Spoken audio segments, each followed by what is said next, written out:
Hmm? It's dark in here. Wait here, Mr. Morris. I think the light switch should be somewhere over here.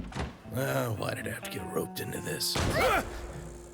What was that?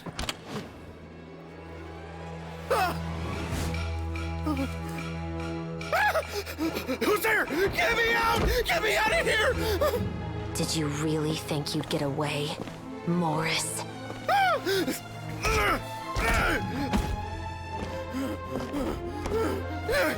You've got the wrong guy! It wasn't me! I'm not the killer! You know, Eliza died a far more heroic death than this.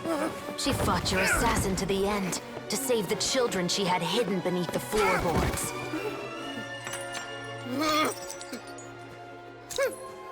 That is Eliza's pendant. The one with a photo of you two inside. The one you gave her.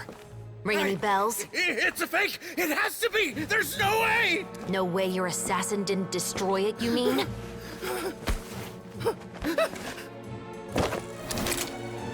Did you ever love her, Morris? Or was killing her always the plan? No, please. Listen to me. I told Eliza to keep us a secret. I paid her plenty for her silence. I never thought she'd keep the child. Everything was gonna come out, and I had no choice. She'd force my hand. No! I'm begging you. I have money.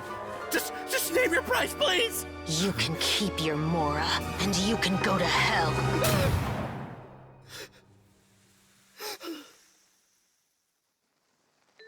I'm Captain Shovraz of the Special Patrol. Morris, you're under arrest for Eliza's murder. Huh?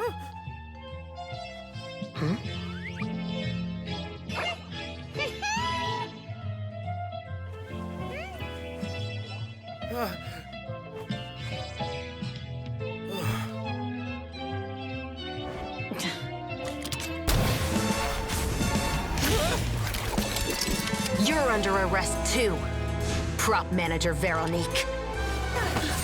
Or perhaps I should call you the Second Musketeer.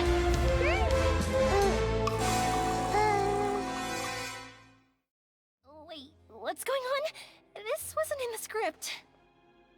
Drop the gun, Veronique. Why? Why would you keep me from exacting revenge on this heartless monster? Drop your weapon. This is my final warning.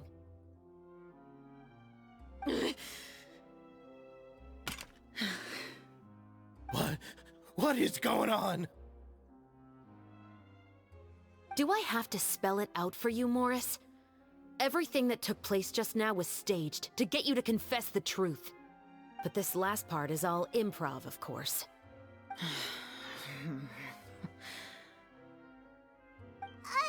Shivers, you told us you wanted us to help you stage a play. You never said anything about the Second Musketeer. It's because even I had no way to confirm my theory until now. Thank you for your performance, Yoimiya. Could I trouble you to go and bring in the other Special Patrol members? They should be on standby just outside. Oh, and please tell the other cast members not to worry about us. We'll be rejoining them shortly. On it!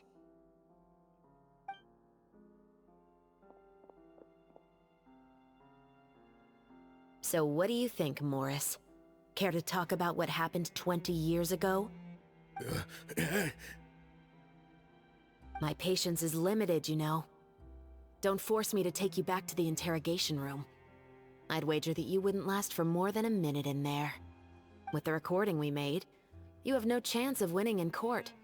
Cooperating with us now is the most practical move. All right. I'll talk. I hired an assassin to murder Eliza. She once worked as a maid on my family's estate. She was very beautiful, and after some time I fell for her. We kept our relationship a secret and carried out an affair for some time, but it wasn't long before she became pregnant. And if my parents ever found out, they would have stripped me of my inheritance and status, driven me out of my home. I also didn't expect Eliza to insist on bringing the pregnancy to term. She even asked me to leave my family and travel far, far away with her. She believed that you were truly in love with her. I didn't have a choice. I gave her a large sum of mora, told her to leave the family and to get rid of the baby. But then years later, she sent me a letter. There were photos of 2 children, and she even asked if I could find some time to visit them. Huh? 2 children? Paimon thought Baptiste was the only... you mean... Even if she had the children against your will, you could have just ignored the letter entirely. Why kill her? I had just gotten engaged to be married to an heiress from another wealthy family. So if anyone were to find out about Elisa, my life would be completely ruined. I didn't have a choice. No. You always had a choice. You just made the wrong choice. Again. Do you know how it feels to watch your mother be killed right in front of you? My brother and I were hardly even school age yet. We were hidden beneath the floorboards, grasping each other's hands like a lifeline. We were so terrified that we didn't even know we could ever take a breath. All we could do was to watch Mother try to fight back, and then collapse to the floor. Even after the assassin left, we were still too terrified to leave our hiding spot. We thought that he might come back. It was only until the next evening when we finally climbed out and gathered around our mother. But she had already become cold and stiff to the touch. You made up your mind right then and there to bring this case to light. Not only that, we resolved to get our revenge. And that's why you became the Musketeers. No, that's why I became a musketeer. The man from before was also killed by me. My brother had nothing to do with it. I figured as much. You did? I once told these two that he didn't look like a killer to me. His confession from that night also rubbed me the wrong way. I think what really tipped me off was, how could I not feel a sense of regret in him? Huh?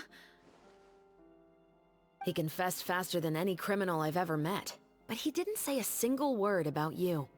He insisted that he was the sole perpetrator in the case. But after the questioning ended, I disassembled the musket we dug up from his backyard, put it in front of him, and told him to reassemble it. Wanna guess how far he got? He had no idea where to even start. He's never touched a gun in his life. Based on that, I determined that he was not acting alone. He only surrendered himself to draw our attention and create a moment of opportunity for his partner. So, I decided to play along. And as expected, the second musketeer followed us without hesitation once she saw Morris get separated from the rest of the cast. Besides, why else would he call the novel The Two Musketeers? But how did you know it was Veronique? I figured it out the moment Baptiste told me his father's name. That so-called financial crisis was all just a ruse. He just wanted to sign up as the investor and then leave the film without any source of funding. After all, he has a vested interest in minimizing the reach of this story. It's really just the same thing as what he did to Elisa all those years ago. Human scum. But then Xavier pulled out all the stops and got the film made against all odds. Morris couldn't have that. With the killer in custody, he figured it was safe to act. And so he came to visit the set today, just as I expected. Wait, so you were behind all those mishaps today?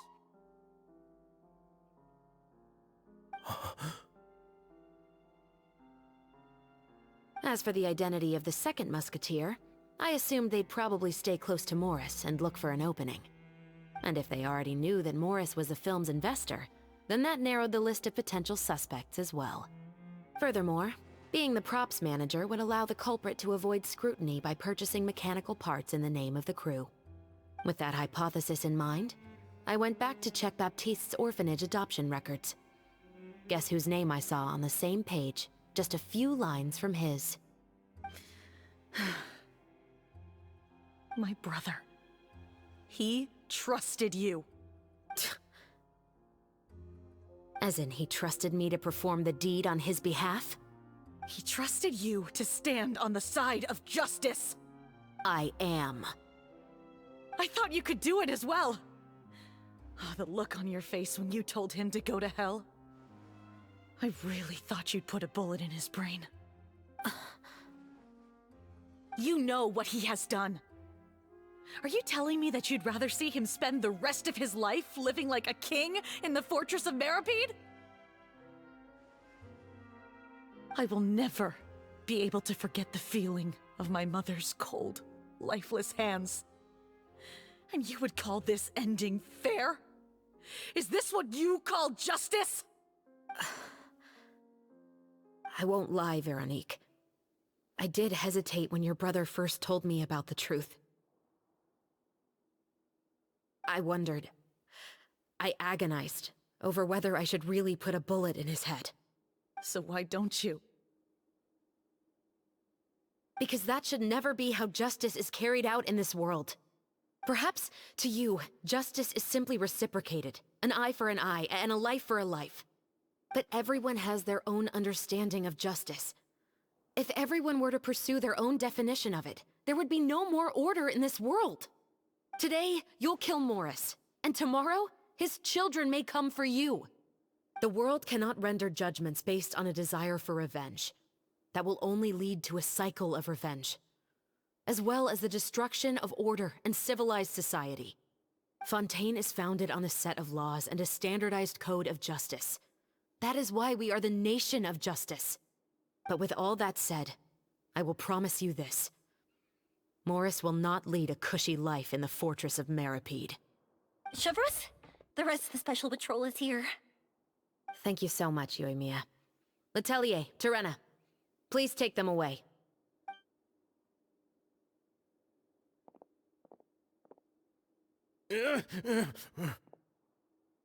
I still can't agree with your reasoning. I know. Justice has not been delivered. At least, not today.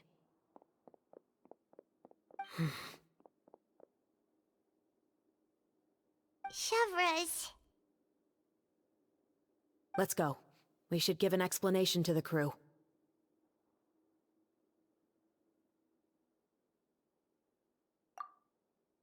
Thank you for your concern.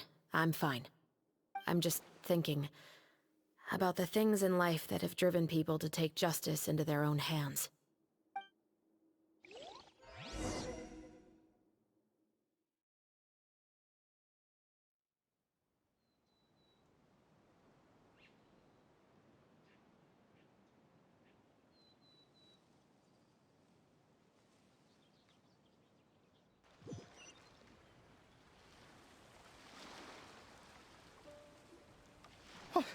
Who would have thought Morris would turn out to be... I'm at a loss of words. How could he have done something like this? I'm just glad that you're all safe and sound. Who knew that such a labyrinth of cases would be behind this story? Well, what should we do now? We have a finished film, of course, but should we still go ahead with the premiere? What do you mean? Shouldn't you be even more motivated to spread the word now that you've learned the truth? Chiori is right. I'd also like more people to see this story for themselves. But the real ending of the story seems to have deviated somewhat from the one in the script. Is that still acceptable to you, Miss Chevreuse? The call is yours. We still have time to reshoot an ending if that's what you'd like. No, it's fine as is. I like what we have for the catharsis. Romanticism is what gives works of art their appeal. Fiction is able to explore means of restitution that could never work in real life. Just like the real world, the world of stories also has its own set of rules and justice. These different possibilities are what initially drew me to reading in the first place. Sounds good to me. I support your decision. What about Veronique? Will she be okay? She will soon face her judgment alongside her brother and Morris. If I had to guess, they'll probably all be sent to the fortress of Meripede. I'll make sure to give Wriothesley a heads up about it. Oh, you mean that kind of heads up? Exactly. Ahem. All right. Then the matter's settled. Now that everything's been taken care of, there's no reason for us to keep looking all gloomy and grumpy. Let's get back to the feast and enjoy each other's company. We'll be starting the post-production process tomorrow. You should join us, Chevres. You missed the first few hours of the party, didn't you? All right. Count me in. Then I'll wait for you over there. There's still some good news that I'd like to share with Chevres. Traveler, Paimon, could you wait for me by the sea after the party ends? I'd like to go on a brief walk with the two of you. Thank you very much.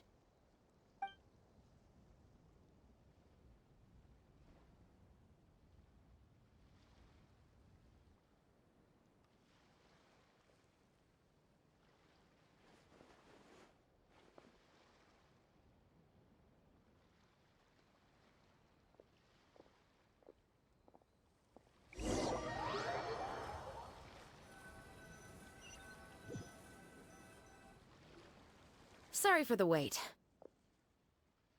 Oh, we weren't waiting long at all. Is there something else you wanted to tell us? No, I don't have anything new to share. I just felt that since you were my investigation partners, I should have another conversation with the two of you.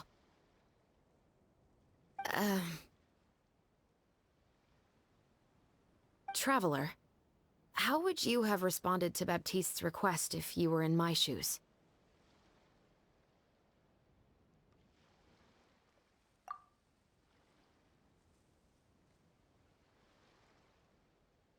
Is that so? Well, thanks for sharing. When I was young, my father often took me here to swim. We'd come rain or shine, even when it was freezing cold. He told me that swimming was the best activity to train one's strength of will. You could never give up before reaching the shore, especially when the water was cold. Oh? Why's that? Because the moment you give up would be the moment you die. At that point, I still hadn't received my vision. One winter, the chilly wind felt almost like knives on my skin, and the seawater was so frigid that it numbed my toes the moment I stepped in. I cried and begged my father to spare me from having to swim across, but he wouldn't listen. He used to be a member of the Special Patrol as well. You could say it was his way of educating his children. That sounds awful. When he saw that I wouldn't stop crying, he just picked me up and tossed me into the icy water. The bone-chilling cold took away my senses. I couldn't feel anything but fear and rage. I waited for my father to save me, but one look and I knew he'd already started swimming for the opposite shore. I realized that if I were to give up, I really would die right then and there. I used all of my strength to try and catch up to my father.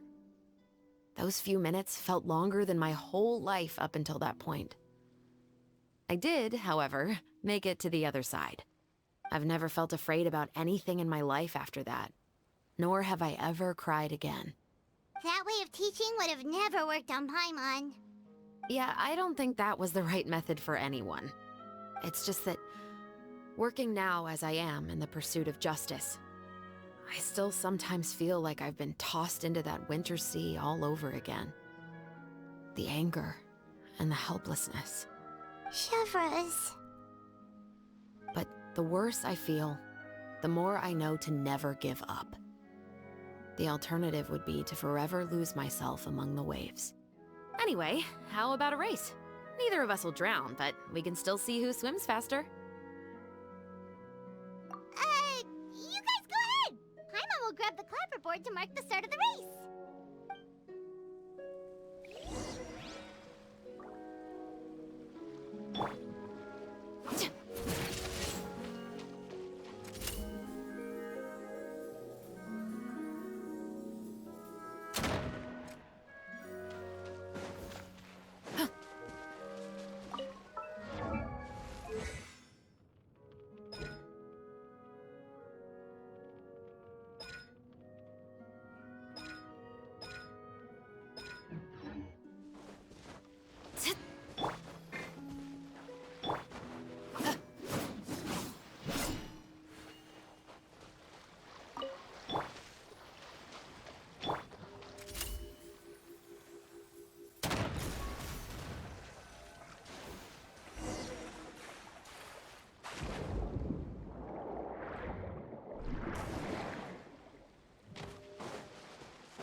Another test.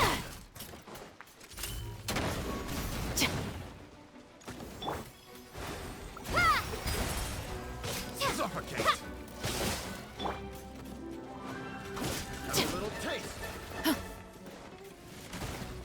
Do not attempt to resist! Suffocate.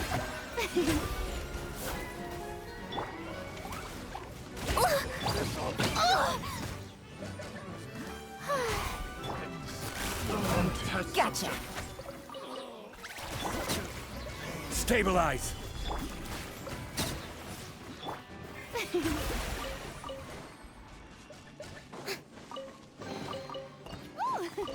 What a pleasant surprise! Truly an extra slice of joy. May I present?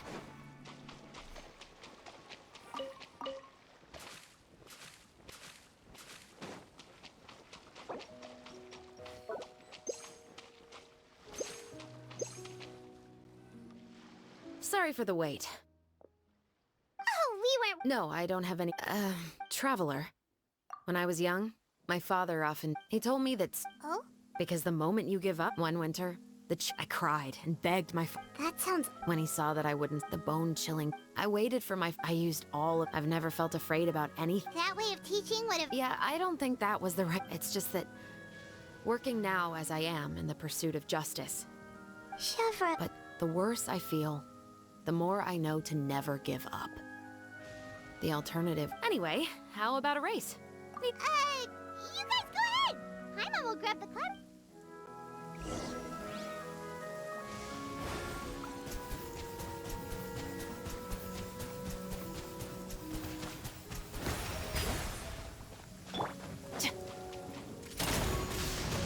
Some criminals try to use the sound of thunder to conceal gunshots, but that trick doesn't fool my ears.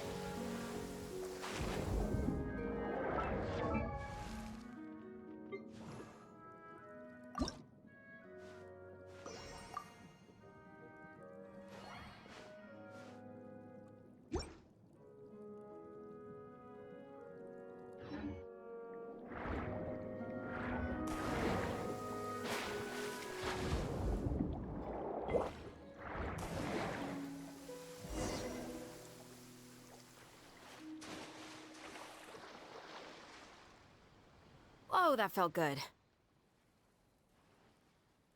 You were so fast in the water, Chevras. You were swimming even faster than Paimon can fly.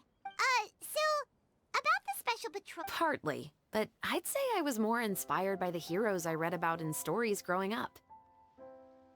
Oh, so it's due to your love of stories. Of course, it was only after I joined the Special Patrol that I learned that truth is often stranger than fiction. Come on, let's walk a bit more.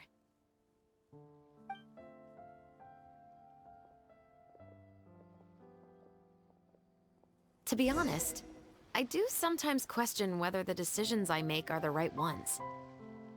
But I know that no matter what, I must keep swimming. Because the only thing I've got my eyes on.